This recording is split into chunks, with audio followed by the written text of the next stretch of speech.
Senador, o Brasil perdeu o grau de investimento. Culpa do governo, da oposição, do Congresso, de quem é a culpa? Eu acho que o grande prejuízo da perda de grau de investimento é, sobretudo, político, mais do que econômico até. O governo, exatamente para evitar perder o grau de investimento, ele adotou todas as medidas destinadas a agradar as agências. E isso não funcionou. Por exemplo, pôs os juros no céu, as operações de swaps, uma série de medidas ruins para a economia brasileira, inclusive para o ajuste fiscal, só para agradar as agências. E acabou não funcionando. Não tem muito mais o que fazer. Agora, por outro lado, do ponto de vista político, é uma grande derrota, porque o governo passou o tempo inteiro dizendo aqui no Congresso que o pessoal deveria aprovar as medidas que ele apresentava, seja de aumento de impostos ou diminuição de gastos, para evitar as agências, para evitar a perda de grau de investimento. Então, o que acontece? Ele próprio criou uma ansiedade que agora se traduz num prejuízo político. Mas o Congresso, governo, oposição, quem tem maior culpa? Eu acho que aí não é uma corrida, digamos, uma disputa para saber quem tem. É a situação que levou. E, evidentemente, o governo é o principal responsável pela condução da política econômica há muitos anos, porque o que está acontecendo neste ano vem de trás, desde o governo Lula, passando pelo primeiro governo Dilma, em matéria de ruindade econômica. O Brasil perdeu o grau de investimento. Culpa do governo, da oposição ou do Congresso? Talo, deixa eu te falar, eu não conheço nenhum país do mundo que não tenha sido vítima, por algum momento, do movimento ondulatório da economia. Todos os países do mundo passaram e passam por crise, ponto. Neste momento, o Brasil está passando por um momento de dificuldade, porque no primeiro mandato da presidente Dilma, quando a Europa, os Estados Unidos estavam em crise, nós tivemos que fazer aqui uma política de manutenção do emprego. Nós fizemos muitas desonerações. Só na desoneração de folha foi quase 100 bilhões de reais.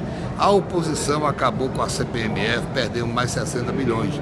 Então nós estamos com um problema de fluxo de caixa. Agora eu acho que, lamentavelmente, o Congresso Nacional, sobretudo a Câmara, contribuiu mais para que a gente tenha perdido no grau de investimento.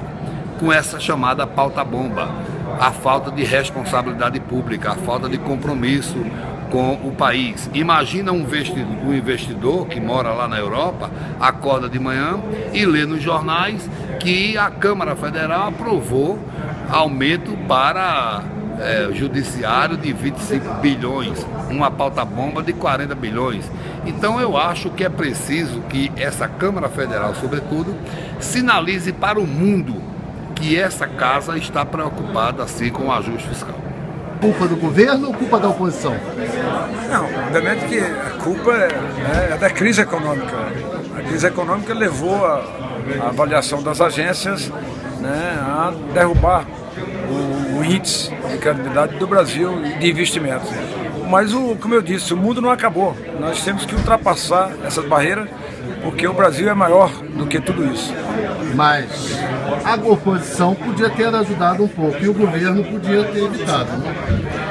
Não sei se a oposição poderia ter ajudado. Eu sei que o Congresso Nacional ajudou, e ajudou muito. Nós aprovamos aqui todas as medidas que foram encaminhadas ao Congresso Nacional do ponto de vista do ajuste fiscal, para que o Brasil apoiou bastante o ajuste na votação aqui. É natural. O Congresso, numa democracia, é altivo, é autônomo, né? E obviamente deu a sua contribuição e a sua participação. É do processo democrático que aconteceu. Agora, o Congresso não faltou com o Brasil, o Congresso não faltou com o governo.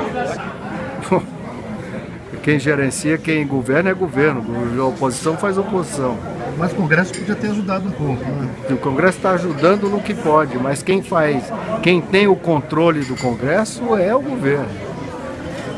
Não foi lento demais aqui? O que houve? Não, lento demais não, desgoverno puro e simples, só existe a causa administrativa total, só existe isso. Nenhum congresso do mundo, mesmo no sistema parlamentarismo, não governa. Quem governa é o primeiro-ministro e no presidencialismo é o presidente. O Brasil perdeu o grau de investimento. Culpa do governo, da oposição ou do Congresso? culpa dos erros na política econômica. Os erros que o Brasil agora está pagando por ele, são destes erros a responsabilidade maior. Os erros, lamentavelmente, foram cometidos pelo governo. O Congresso, por sua vez, poderia dar uma contribuição não trabalhando mesquinharias, como está acontecendo no projeto de repatriação. O presidente da Câmara não quer votar porque o projeto vem do Senado, quer iniciar por lá. Se nós já tivéssemos votado a repatriação, nós teríamos também já dado uma colaboração para que o Brasil não tivesse perdido o grau de investimento. Então tem muita culpa do governo pelos erros da política econômica, mas também tem culpa do Congresso.